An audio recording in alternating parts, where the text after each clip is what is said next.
Welcome you in the lecture series of Basics of Communication Engineering.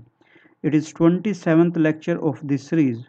In previous lecture, we have discussed about special purpose line coding schemes, scrambling techniques, and digital to analog signal conversion, where we have discussed about amplitude shift keying.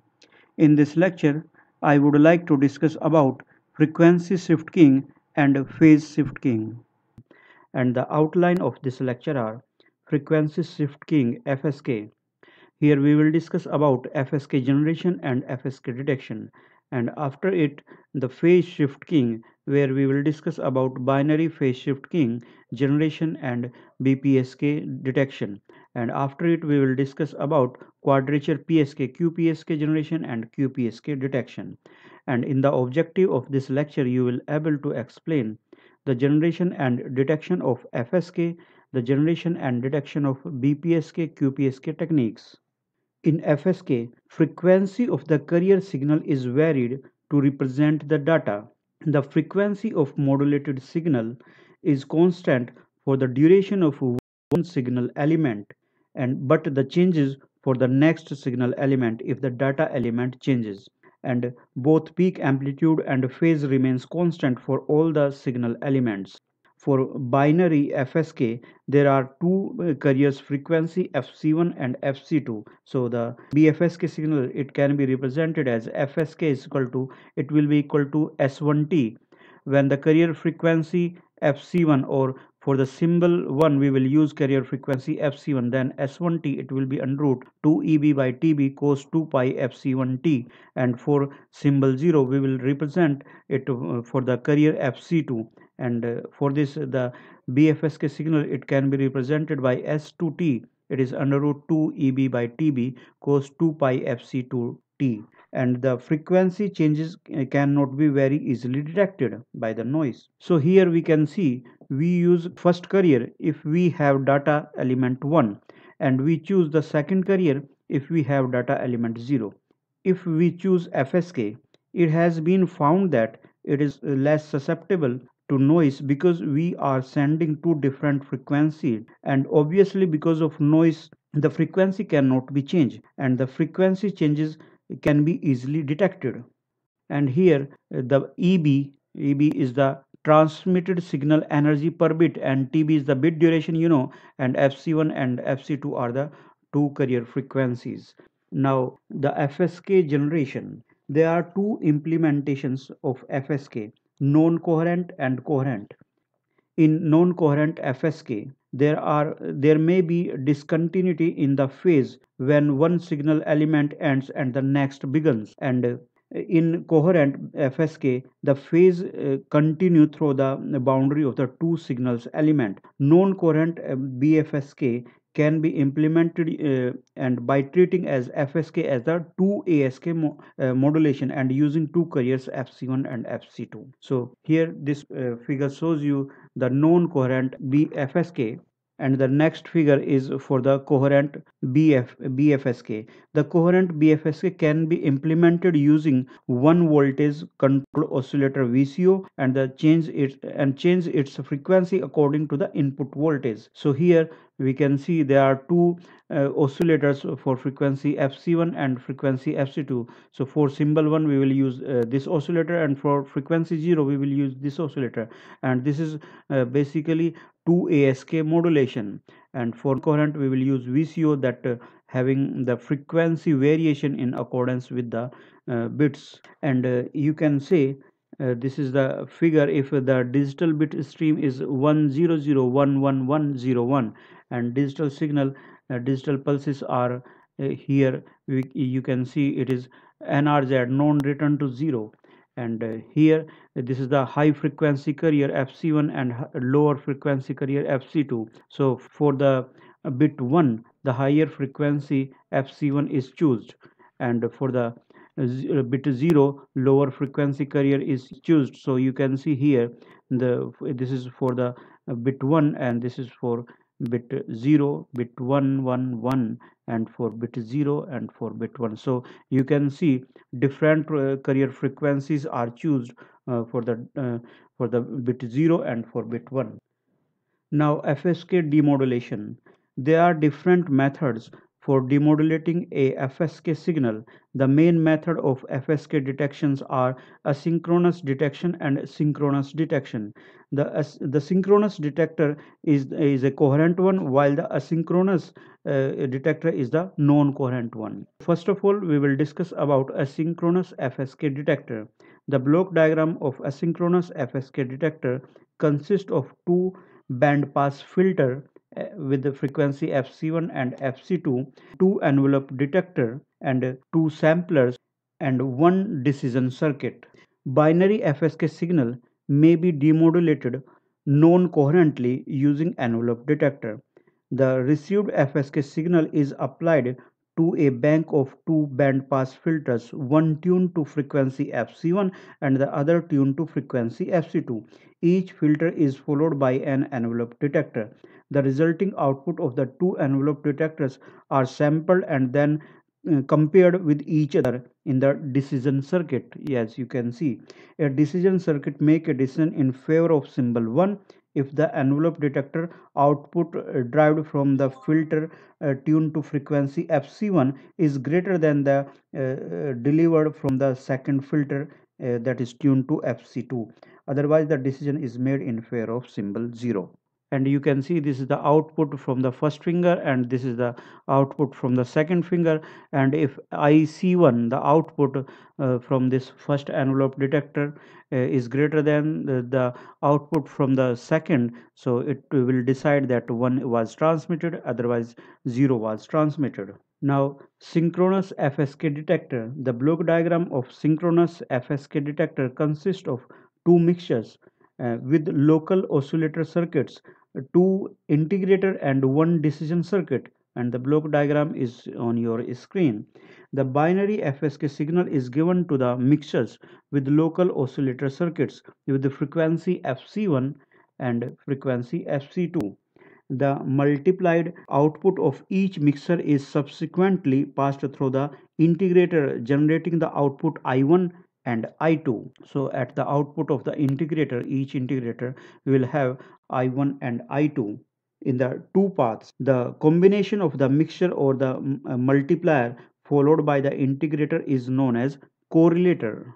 So this combination is basically mixture or integrator. Is this combination is known as basically the correlator, and the output of the two integrator are then applied to the decision making device. The decision making device is essentially a comparator which compares these output I1 and output I2.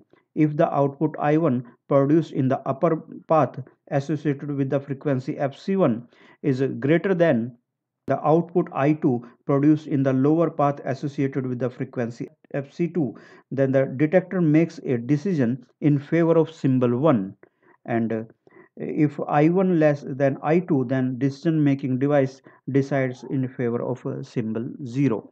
Now here, with either coherent or non-coherent, the energy in each BFSK is EB is equal to AC squared T by 2 joule. And this is the constellation diagram. Here S1T, this is corresponds to the carrier frequency fc1, and S2T is corresponds to the frequency fc2, and the Euclidean distance between these S1 and S2T, it is under root ED, and it is equal to under root 2 EB. EB is the energy per bit. So here the probability of error for BFSK, it is Q function of under root ED by 2 n naught. Under root ED is the Euclidean distance between S1T and S2T, and this is under root 2 EB. So from here we can write it is Q function of under root EB by n naught. And we can also write in the complementary error function, it will be 1 by 2 ERFC under root EB by 2 n naught. Or you can if EB under root EB by n naught, this is EB by n naught is the SNR, so we can write the probability of error of BFSK, it is 1 by 2 ERFC under root SNR by 2. And here the SNR is improved by a factor of 2 if we compare with the ASK case. And we have seen in the ASK case it was 1 by 2 ERFC and it was 1 by 2 under root SNR. So here we can say the SNR is improved by a factor of 2 if we compare with the ASK case, and this improvement is due to the fact that whereas no power is received on average half the time of ASK receiver, and the same amount of power is received all the time for FSK receiver. So signal power is enhanced and by a factor of 2, whereas a noise remains the same. So that's why there is an improvement in SNR if I compared BFSK with the BASK case. And now if we consider the bandwidth for BFSK, the bandwidth for BFSK, if there is a difference between the carrier is 2 del F, and the first carrier is F centered with FC1 and second is FC2, and the bandwidth is S1 plus D, S1 plus D. S is the sample rate or baud rate, and here we have considered that FSK as a two ASK signal, each with its own carrier frequency FC1 and FC2, and with and the difference between the two frequencies 2 del F, and then the required bandwidth from here you can have 1 plus D into S plus 2 del F, and or you can write, because this is basically 2 ASK, so we can write that bandwidth it will be 4 in 4 FM, because for 1 ASK the bandwidth requirement is 2 FM. So for this BFSK the bandwidth requirement, if I consider this is a 2 ASK, FSK is a case of 2 ASK, then it will be bandwidth is equal to 4 FM. Now phase shift king PSK. In phase shift king, just like your phase modulation, the phase of the signal will be changed or will be proportional to the modulating signal. That means whenever it is 1, we send the carrier in one phase. It is 0, we will send the carrier with another phase. And PSK technique is used for wireless LAN biometric contact lenses operation, and along with FIRD and Bluetooth communication. And PSK is of two types depending upon the phase and the signal gets shifted, and they are binary phase shift king and the quadrature phase shift king, BPSK and QPSK.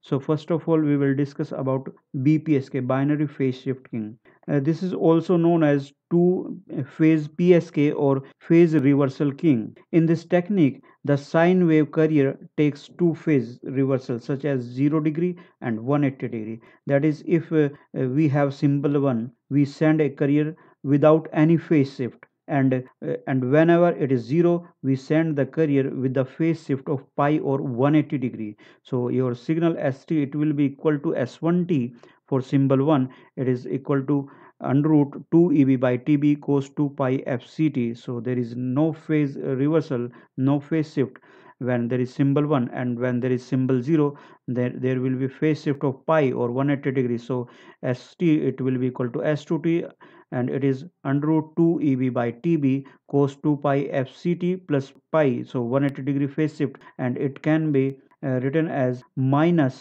under root 2 EB by TB cos 2 pi FCT, because cos theta plus pi it will be equal to minus cos theta, and here t is between 0 to TB, and TB is the bit duration, EB is the transmitted signal energy per bit, and the signal representation in this equation 4 are referred to as antipodal signals, when the signals having one signal having plus amplitude and another signal having the same amplitude but with the negative sign. So this is the antipodal signal, and these antipodal signals can be represented in constellation diagram.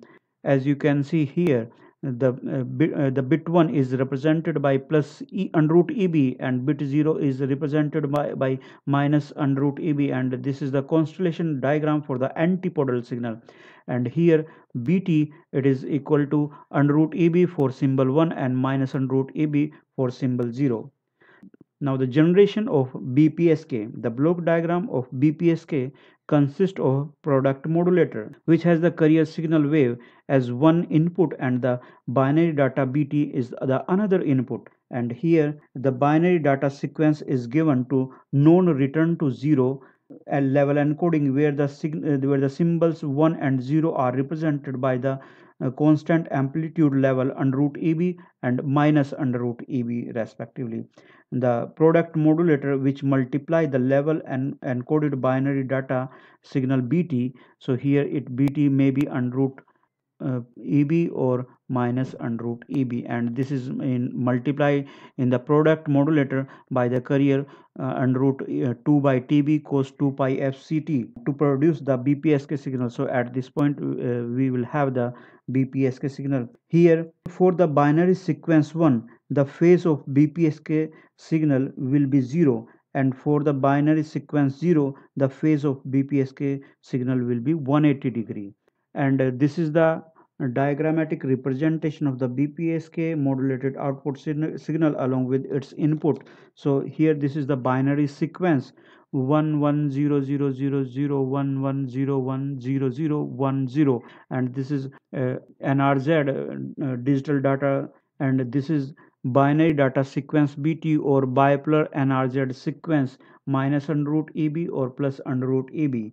And here you can see bit 1 is represented by plus under root EB and 0 is represented by minus under root EB, and this is the carrier wave CT is equal to under root 2 by TB cos 2 pi FCT, and here the output BPSK waveform you can see here. And here from 1 to 0 there is phase reversal, from 0 to 1, 1 to 0, and so there is a phase reversal here, and there is 180-degree phase shift you can see on your screen. And now if we discuss about the BPSK demodulator, to detect the original binary sequence of ones and zeros, the BPSK signal at the channel output is applied to the receiver that consists four sections as you can see in on your figure. The product modulator, which is also supplied with a local generated reference signal that is replica of the carrier wave CT, and low pass filter is designed to remove the double frequency components of the product modulator output and passes the zero frequency components. The sampler samples the output of low pass filter at t is equal to ITB, where I is equal to 0 plus minus 1 plus minus 2, and here the clock is synchronized with the clock responsible for bit timing in the transmitter, and the decision making device compares the sampled value of the low pass filtered output to an externally supplied threshold, and for every TB seconds, if the threshold is exceeded, then the device decide in favor of symbol 1, and otherwise it decide in favor of symbol 0. The BPSK receiver describes in this figure is said to be coherent in the sense that the sinusoidal reference signal applied to the product modulator in the demodulator is synchronous in phase and in frequency with the carrier wave used in the modulator of the transmitter. And now if we talk about the probability of error, this is the constellation diagram for the antipodal signals, BPSK signal, and the probability of error Q function of under root ED by 2 n naught, and the under root ED is the Euclidean distance between two symbols 1 and 0, and here the Euclidean distance is 2 under root EB. So here we can write it will be Q function of under root 2 EB by n naught, and in the form of complementary error function I can write it as 1 by 2 ERFC under root EB by n naught. The EB by n naught is SNR, so the probability of error for BPSK can be written as 1 by 2 ERFC under root SNR. And previously we have seen the probability of error for ASK, it was 1 by 2 ERFC 1 by 2 under root SNR, and for BFSK it was 1 by 2 ERFC under root SNR by 2, and here it is 1 by 2 ERFC under root SNR. So there is we can say there is improvement by a factor of 2 if I compared with the BFSK. Now bandwidth for the BPSK signal the bandwidth for BPSK signal, it will be 2 FM. FM is the highest frequency content in the baseband signal. Now, quadrature phase shift keying QPSK. This is the phase shift keying techniques in which the sine wave carrier takes four reversals such as 0, 90 degree, 80 degree and 270 degree. If this kind of technique are further extended, PSK can be done either or 16th values also depending on upon the requirements. In QPSK, we send 2 bits of digital information at a time known as d bits, and so here instead of conversion of a digital bit into a series of a digital stream, it converts them into bit pairs, and this decreases the data bits rate to the half, which allows space for the other users and also efficient utilization of the channel bandwidth. Now, the generation of QPSK signal. In reality, QPSK signal consists of sum of two BPSK signals. The block diagram of QPSK generation, as you can see on your screen. To generate the QPSK signal, the incoming binary data stream is first converted into polar form by a non-return to zero level encoder. Then encoder output BT, it is a digital signal 10 and represented by under root EB and minus under root EB. The resulting digital signal is divided into two separate digital binary signal consisting of the odd and even numbered inputs of BT using bit splitter, and with 2 bits serial to parallel converter, we have two digital binary signals A1T and A2T.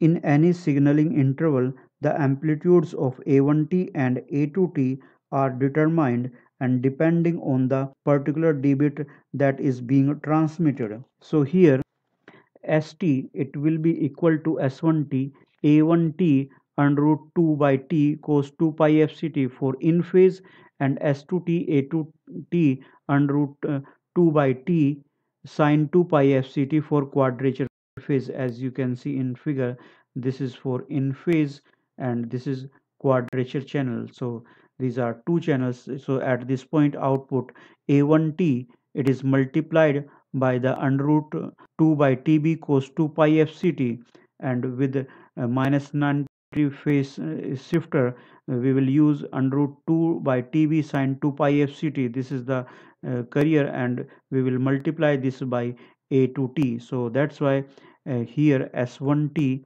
and S2T, and S1T is the A1T under root 2 by T cos 2 pi FCT. As A2T, it will be A2T under root 2 by T sine 2 pi FCT for the quadrature path.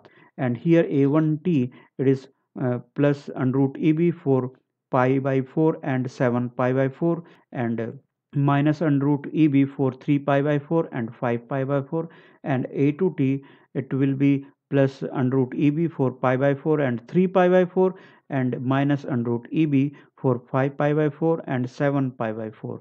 So here this is the table according to which we can have the signals, and the here the phase of the QPSK signal, it is 7 pi by 4, and the amplitude of constitute binary signal A1T, it will be plus under root EB, and for A2T it is minus under root EB. The input debit, it will be 10, and for the phase 5 pi by 4, it is A1, it will be minus under root EB, and A2 is minus under root EB, and the input debit, it is 00, and for 3 pi by 4 it is minus under root EB, and A2 is plus under root EB, it is 01, and for pi by 4 it is plus under root EB plus under root EB, and we have 1. So here you can see this is 0 and this is 1, this is 2, this is 3. So the message signal M1, M2, M3 and M4. So here you can see the constellation diagram. The distance from the origin of each symbol, it is under root EB, and minus under root EB, minus under root EB.